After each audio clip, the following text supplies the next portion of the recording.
ಪ್ರಜ್ವಲ್ ರೇವಣ್ಣ ಕೇಸಲ್ಲಿ breaking update ಬರ್ತಾ ಇದೆ. ಹಾಸನದ ಪ್ರಜ್ವಲ್ ನಿವಾಸಕ್ಕೆ ಎಸ್ಐಟಿ ಎಫ್ಎಸ್ಎಲ್ ಟೀಮ್ ಎಂಟ್ರಿ ಕೊಟ್ಟಿದೆ. ಹೊಳೆ ನರಸೀಪುರ, ಗನ್ನಿಕಡ ಸೇರಿದಂತೆ 3 ಕಡೆಗಳಲ್ಲಿ ರೇಡ್ ಮಾಡಲಾಗಿದೆ. ಎಫ್ಎಸ್ಎಲ್ನವ್ರು ಬಂದ್ರು ಅಂದ್ರೆ ಬಹಳ ಸೂಕ್ಷ್ಮವಾದಂಥ ಸಾಕ್ಷ್ಯ ಸಂಗ್ರಹ ನಡೆಯುತ್ತೆ.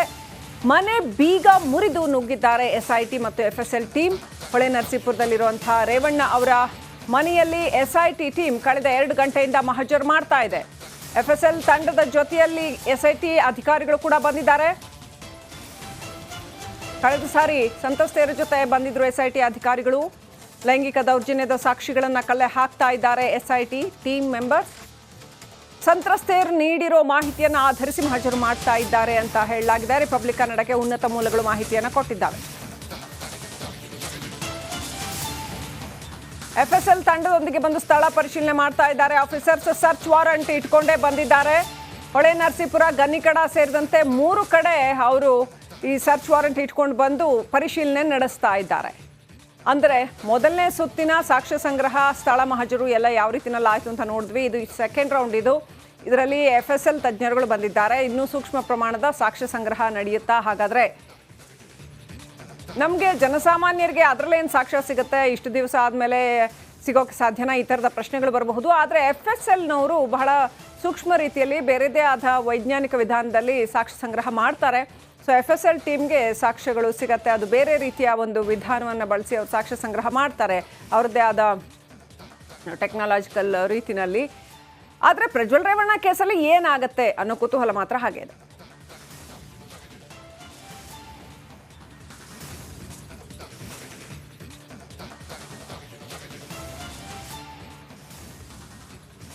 ಅಪ್ಡೇಟ್ ಪಡ್ಕೊಳ್ಳೋಣ. ನಮ್ಮ ಸಹೋದ್ಯೋಗಿ ನಾಗೇಂದ್ರ ಬಾಬು ಹಾಗೂ ಪ್ರತಿನಿಧಿ ಖುಷ್ವಂತ್ ಇಬ್ರು ಕೂಡ ನಡಿ ಈಗ ಶುರು ಮಾಡೋಣ. ಕೇಸರಿಯಿಂದ ಮನೋಲ್ಲಾಸ ಮನಸ್ಸು ಮತ್ತೇರಿ ಕುಣಿದಾಡಿದೆ ನೋಡು, ಮನಸ್ಸು ಮತ್ತೇರಿ ಕುಣಿದಾಡಿದೆ ನೋಡು. ಕ್ಷಣ ಕ್ಷಣವೂ ಆಚರಿಸಿ ಕೇಸರಿ ಹಬ್ಬ. ವಿಮಲ್ ಬಾಯಲ್ಲಿ ಹೇಳಿ ಕೇಸರಿ. ನೇರ ಸಂಪರ್ಕದಲ್ಲಿದ್ದಾರೆ. ನಾನು ಮೊದಲನೇದಾಗಿ ನಾಗೇಂದ್ರ ಬಾಬು ಅವ್ರಿಗೆ ಹೋಗ್ತೀನಿ. ನಾಗೇಂದ್ರ ಬಾಬು, ಎಫ್ಎಸ್ಎಲ್ ಟೀಮ್ ಬರೋದು ಅಂತಂದ್ರೆ ಒಂದು ರೀತಿಯಲ್ಲಿ ಬಹಳ ಸೂಕ್ಷ್ಮವಾದ ಸಾಕ್ಷ್ಯ ಸಂಗ್ರಹ ನಡೆಯುತ್ತೆ ಅಂತ. ಸೊ ನಿಮ್ಮ ಅನುಭವದಲ್ಲಿ ಹೇಳೋದಾದ್ರೆ ಈಗ ಬಂದಿರತಕ್ಕಂಥ ಎಫ್ಎಸ್ಎಲ್ ಟೀಮ್ ಯಾವೆಲ್ಲ ಬಗೆಯ ಸಾಕ್ಷ್ಯ ಸಂಗ್ರಹ ಮಾಡುತ್ತೆ?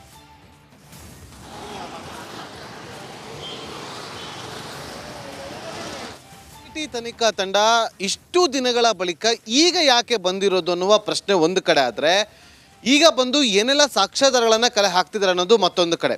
ನೋಡಿ, ಯಾವಾಗ ಈ ಒಂದು ಪ್ರಕರಣ ಬೆಳಕಿಗೆ ಬರುತ್ತೋ ತಕ್ಷಣ ಎಸ್ಐಟಿ ತನಿಖಾ ತಂಡ ಇಬ್ಬರು ಸಂತ್ರಸ್ತೆಯರ ಜೊತೆಗೆ ಇದೇ ಒಂದು ರೇವಣ್ಣ ಅವರ ನಿವಾಸಕ್ಕೆ ಆಗಮಿಸಿ ಒಂದಷ್ಟು ಸ್ಥಳ ಮಹಾಜರನ್ನು ಮಾಡುವಂಥ ಕೆಲಸವನ್ನು ಮಾಡ್ತಾರೆ.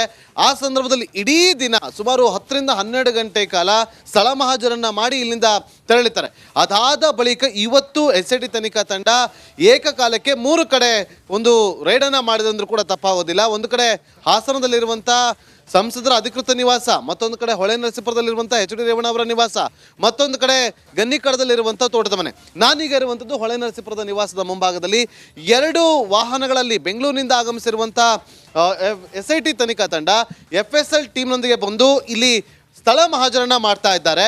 ಪ್ರಮುಖವಾಗಿ ಇವತ್ತು ಸಂತ್ರಸ್ತೆಯರು ಕೊಟ್ಟಿರುವಂಥ ಮಾಹಿತಿಯನ್ನು ಆಧರಿಸಿ ಇದೇ ಕೊಠಡಿಯಲ್ಲಿ ನಮ್ಮ ಮೇಲೆ ಲೈಂಗಿಕ ದೌರ್ಜನ್ಯ ಆಗಿತ್ತು, ಈ ಒಂದು ಕೊಠಡಿಯಲ್ಲಿ ನಮ್ಮ ಮೇಲೆ ಕಿರುಕುಳ ಆಗಿತ್ತು ಅನ್ನೇನು ಮಾಹಿತಿಗಳನ್ನು ಕೊಟ್ಟಿದ್ರಲ್ಲ, ಆ ಮಾಹಿತಿಗಳನ್ನು ಆಧರಿಸಿ ಆ ಕೊಠಡಿಯಲ್ಲಿ ಏನಾದರೂ ವೈಜ್ಞಾನಿಕವಾಗಿ ಇವರಿಗೆ ಒಂದಷ್ಟು DNA ಸ್ಯಾಂಪಲ್ಗಳಾಗಿರ್ಬೋದು ಅಥವಾ ಅವರ ಕೂದಲಾಗಿರ್ಬೋದು ಬೇರೆ ಬೇರೆ ಸ್ಯಾಂಪಲ್ಗಳನ್ನು ಹುಡ್ಕೋದಕ್ಕೆ ಅವರು ಬಂದಿದ್ದಾರಾ ಅನ್ನುವ ಪ್ರಶ್ನೆಗಳು ಈಗ ಉದ್ಭವ ಆಗ್ತಾ ಇದೆ. ಜೊತೆಗೆ ಸಂತ್ರಸ್ತೆಯರು ಕೊಟ್ಟಿರುವಂಥ ಮಾಹಿತಿಯನ್ನು ಆಧರಿಸಿ ಎಫ್ಎಸ್ಎಲ್ ಟೀಮ್ ಕೂಡ ಅಲ್ಲಿ ಸಾಕ್ಷ್ಯಾಧಾರಗಳನ್ನು ಕಲೆ ಹಾಕೋದಕ್ಕೆ ಮುಂದಾಗಿದೆ ಅನ್ನುವ ಮಾಹಿತಿ ಲಭ್ಯವಾಗ್ತದೆ. ಕಳೆದ 2.5 ಗಂಟೆಯಿಂದ ರೇವಣ್ಣ ಅವರ ನಿವಾಸದಲ್ಲಿ ಬೀಡು ಬಿಟ್ಟಿರುವಂಥ ಎಸ್ಐಟಿ ತನಿಖಾ ತಂಡ ಅಲ್ಲಿ ಸಾಕ್ಷ್ಯಾಧಾರಗಳನ್ನು ಕಲೆ ಹಾಕುವಂಥ ಕೆಲಸವನ್ನು ಮಾಡ್ತಾ ಇದೆ. ನೋಡಿ, ಈ ಒಂದು ನಿವಾಸದಲ್ಲಿ ಕಳೆದ ಕೆಲವು ದಿನಗಳಿಂದ ಯಾರು ಕೂಡ ಸುಳಿವಿಲ್ಲ, ಬಾಗಿಲನ್ನು ಹಾಕಲಾಗಿತ್ತು. ಕೇವಲ ಮನೆಯಲ್ಲಿ ಕೆಲಸ ಮಾಡೋರನ್ನ ಬಿಟ್ಟರೆ ಬೇರೆ ಯಾರು ಕೂಡ ಇರಲಿಲ್ಲ. ಆದರೆ ಇವತ್ತು ಎಸ್ಐಟಿ ಟೀಮ್ ಬರ್ತಾ ಇದ್ದಂತೆ ಮನೆ ಬೀಗ ಹಾಕಿತ್ತು. ಮನೆ ಬೀಗ ಹಾಕಿದಂಥ ಸಂದರ್ಭದಲ್ಲಿ ಪಕ್ಕದಲ್ಲಿರುವಂಥ ಥಿಯೇಟರ್ ಮ್ಯಾನೇಜರ್ಗೆ ಒಬ್ರು ಕರೆ ಮಾಡಿ SIT ಟೀಮ್ ಬಂದಿದೆ, ತಕ್ಷಣ ಹೋಗಿ ಬಾಗಿಲನ್ನು ತೆಗೀರಿ ಅಂತ ಹೇಳ್ತಾರೆ. ಆಗ ಥಿಯೇಟರ್ ಮ್ಯಾನೇಜರ್ ಆಗಮಿಸಿ ಬಾಗಿಲನ್ನು ಕೂಡ ತೆಗಿತಾರೆ. ಯಾವಾಗ SIT ತನಿಖಾ ತಂಡ ಇಲ್ಲಿಗೆ ಬರುತ್ತೆ ಅಂತ ಗೊತ್ತಾಗುತ್ತೋ ತಕ್ಷಣ ನಿವಾಸದ ಬಳಿ ಒಂದು KSRP ತುಕಡಿಯನ್ನು ಕೂಡ ನಿಯೋಜನೆ ಮಾಡುವಂಥ ಕೆಲಸವನ್ನ ಮಾಡಲಾಗುತ್ತೆ. ಸ್ಥಳೀಯ ಪೊಲೀಸರು ಕೂಡ ಇಲ್ಲಿಗೆ ಬಂದು ಬಂದೋಬಸ್ತ್ ವ್ಯವಸ್ಥೆಯನ್ನು ಕೂಡ ಮಾಡ್ಕೊಂಡಿದ್ದಾರೆ. ನಾವು ಇಲ್ಲಿಗೆ ಬಂದ ಬಳಿಕ ಇಲ್ಲಿ ಪ್ರಿಂಟರನ್ನು ತೆಗೆದುಕೊಂಡು ಹೋಗಿದ್ದಾರೆ, ಕಂಪ್ಯೂಟರನ್ನು ಕೂಡ ತೆಗೆದುಕೊಂಡು ಹೋಗಿದ್ದಾರೆ. ಮನೆಯ ಒಳಗಡೆ ಮಹಾಜರನ್ನು ಏನು ಮಾಡ್ತಾರೆ ಅದೆಲ್ಲವನ್ನು ಕೂಡ ದಾಖಲೆಗಳನ್ನು ಅಂದರೆ ಒಂದಷ್ಟು ಲಿಖಿತ ರೂಪದಲ್ಲಿ ಅದನ್ನು ಪಂಚನಾಮೆಯನ್ನು ಮಾಡಿಕೊಳ್ಳುವಂಥ ಕೆಲಸವನ್ನು ಕೂಡ ಮಾಡ್ತಾ ಇದ್ದಾರೆ. ಕೆಲವೇ ಕ್ಷಣಗಳ ಹಿಂದೆ ಅಷ್ಟೇ ಒಂದು ಕೊಠಡಿಯ ಪಂಚನಾಮೆಯನ್ನು ಮುಗಿಸಿ ಅದನ್ನು ಜೆರಾಕ್ಸನ್ನು ತರೋದಕ್ಕೂ ಕೂಡ ಈಗ ತೆರಳಿದ್ದಾರೆ ಶ್ರೀಲಕ್ಷ್ಮಿ. ರೈಟ್, ನಾಗೇಂದ್ರ ಬಾಬು ದಯವಿಟ್ಟು ಹಾಗೆ ಸಂಪರ್ಕದಲ್ಲಿರಿ. ಹಾಗೆಯೇ ನಮ್ಮ ಜೊತೆ ಖುಷ್ವಂತ್ ಸಂಪರ್ಕದಲ್ಲಿದ್ದಾರೆ.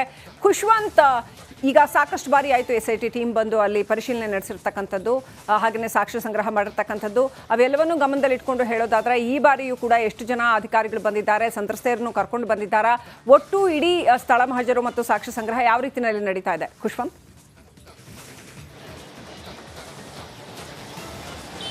ಶ್ರೀಲಕ್ಷ್ಮಿ, ಈಗ ನಾನು ಹಾಸನದ MP ನಿವಾಸದ ಬಳಿ ಇರುವಂಥದ್ದು. ಈಗಾಗಲೇ ಇಲ್ಲಿಗೆ SIT ಟೀಮ್ ಕೂಡ ಹಿಂದೊಮ್ಮೆ ಬಂದು ಹೋಗಿದ್ರು, ಜೊತೆಗೆ ಅವ್ರ ಜೊತೆ FSL ಟೀಮ್ ಕೂಡ ಬಂದು ಹೋಗಿತ್ತು. ಈಗ ನೋಡ್ಬೋದು, ಈಗ ಪುನಃ FSL ಟೀಮ್ ಜೊತೆ SIT ಟೀಮ್ ಕೂಡ ಆಗಮಿಸಿರುವಂಥದ್ದು. ಈಗಾಗಲೇ ಮಾಹಿತಿ ಇರುವಂತೆ ಶೋಭಾ ಅನ್ನುವಂತಹ ಇನ್ಸ್ಪೆಕ್ಟರ್ ಮತ್ತು ರಾವ್ ಗಣೇಶ್ ಅನ್ನುವ ಇನ್ಸ್ಪೆಕ್ಟರ್, ಈ ಇಬ್ಬರು ಅಧಿಕಾರಿಗಳ ಜೊತೆ SIT ಟೀಮ್ ಬಂದಿದೆ ಅನ್ನುವಂಥದ್ದು ಶ್ರೀಲಕ್ಷ್ಮಿ. ಜೊತೆಗೆ ನಮಗೆ ಗಮನಕ್ಕೆ ಬಂದಂತೆ ಇಲ್ಲಿ ನಗರಸಭೆಯ ಇಬ್ಬರು ಸಿಬ್ಬಂದಿಗಳನ್ನು ಕೂಡ ಕರೆಸ್ಕೊಂಡಿದ್ದಾರೆ MP ನಿವಾಸದ ಒಳಗೆ ಹೋಗಲಿಕ್ಕೆ.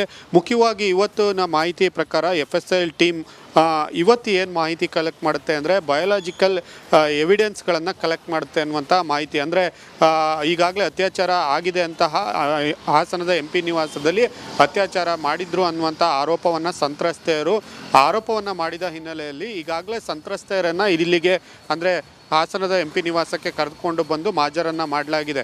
ಹೀಗಾಗಿ ಅದಕ್ಕೆ ಅವರು ಹೇಳಿಕೆಗಳನ್ನು ಕೊಟ್ಟಿರುವಂಥದ್ದು ಮತ್ತೆ ಮಾಜರನ್ನು ಮಾಡಿರುವಂಥದ್ದು.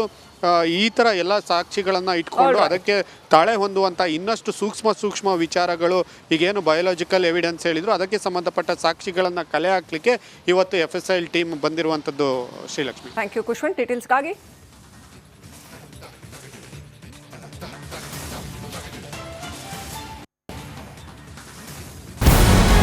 ನಮಸ್ಕಾರ, ಕರ್ನಾಟಕ ಪ್ರೈಮ್ ಟೈಮ್ಗೆ ಸ್ವಾಗತ. ನಾನು ಜಯಪ್ರಕಾಶ್ ಶೆಟ್ಟಿ.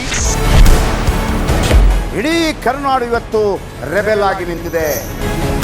ಈ ಹಗರಣಗಳನ್ನು ಸದನದಲ್ಲಿ ಪ್ರಸ್ತಾಪ ಮಾಡಲು ಕೂಡ ಕಾಂಗ್ರೆಸ್ ಹಿಂದೇಟು ಹಾಕಿದ್ದೇಕೆ?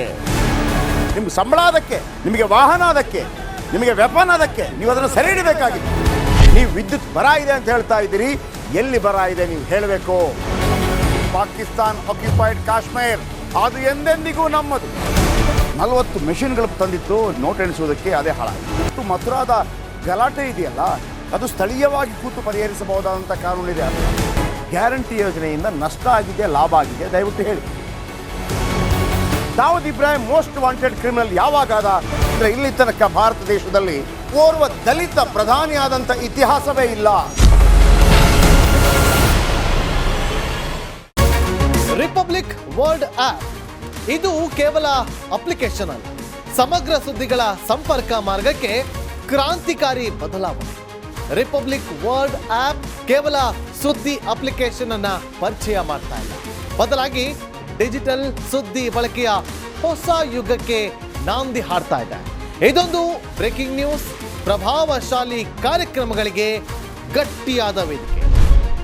ರಿಪಬ್ಲಿಕ್ ವರ್ಲ್ಡ್ ಅಪ್ಲಿಕೇಶನ್ ಈಗ ಲೈವ್ ಆಗಿದೆ.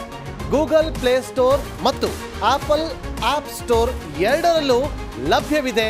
ಈಗಲೇ ಡೌನ್ಲೋಡ್ ಮಾಡಿ.